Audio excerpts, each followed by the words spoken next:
এই দেখো বন্ধুরা, আজকে শ্রাবণ মাসের প্রথম সোমবার, তাই এই যে বাবা ভোলানাথের মাথায় একটু জল দিতে হয়, তাই আজকে জল দিলাম। এই যে পুজোটাও সেরে নিলাম।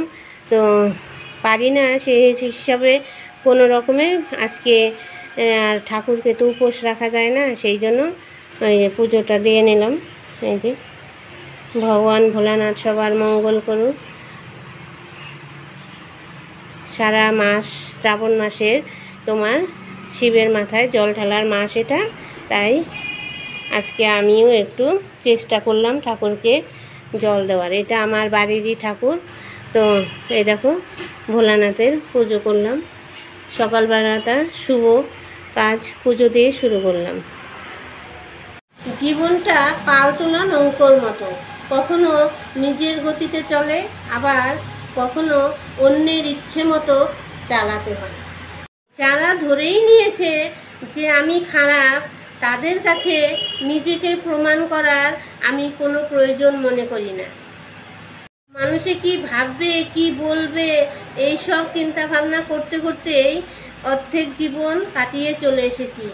আর বাকি যে অর্ধেক জীবনটা আছে, এই জীবনটুকু আমি না হয় নিজের মতো করেই নিঃশ্বাসটা ফেলি। নমস্কার বন্ধুরা, তোমরা কেমন আছো? আশা করছি ভালো আছো। আর আমিও মোটামুটি চলে যাচ্ছে, এইভাবেই আছি। তো আজকে কিছু রান্নাবাড়ি করবো, তা তোমাদের সঙ্গে শেয়ার করছি। আর পুজো টুজো হয়ে গেছে, পুজো করা হয়ে গেছে আজকে আমার আগেই।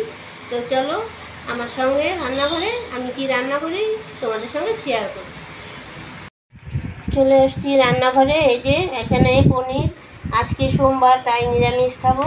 পনির দিয়ে আলু দিয়ে রান্না করব। আর হচ্ছে তোমার এই যে চাল কুমড়ো, এই চাল কুমড়োটা ঘন্ট করব। আর তোমার এখানে আছে এই যে কেটে নিয়েছি, এখানে ভেন্ডি, এই ভেন্ডিগুলো ভাজি করব। তো আজকে রান্না এখানেই।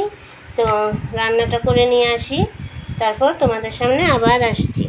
এই দেখো বন্ধুরা, আমার রান্না হয়ে গেছে। এই যে এখানে এই যে পনির দিয়ে আলু আর পটল দিয়ে তরকারি করলাম।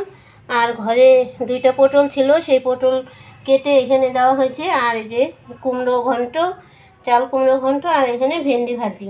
এই আজকে এটাই খাবার। তো আমার রান্না হয়ে গেছে, এখন বলছি ওরা খাবে না, একটু পরে খাবে, সেই জন্য আর কি ভাতটা দিতে পারলাম না। তো চলো আজকে রান্না এটাই। আজকে সোমবার করে আমরা নিরামিষ খাই। আর ছেলে পনির হলে খুব ভালোবাসে, সেই জন্য আজকে পনিরের তরকারি করলাম। তো চলো আমার সঙ্গে থেকো আর ভিডিওটা দেখো। আজকের মতো এখানেই রাখছি, আবার নতুন কোনো ভিডিও নিয়ে তোমাদের সামনে চলে আসবো।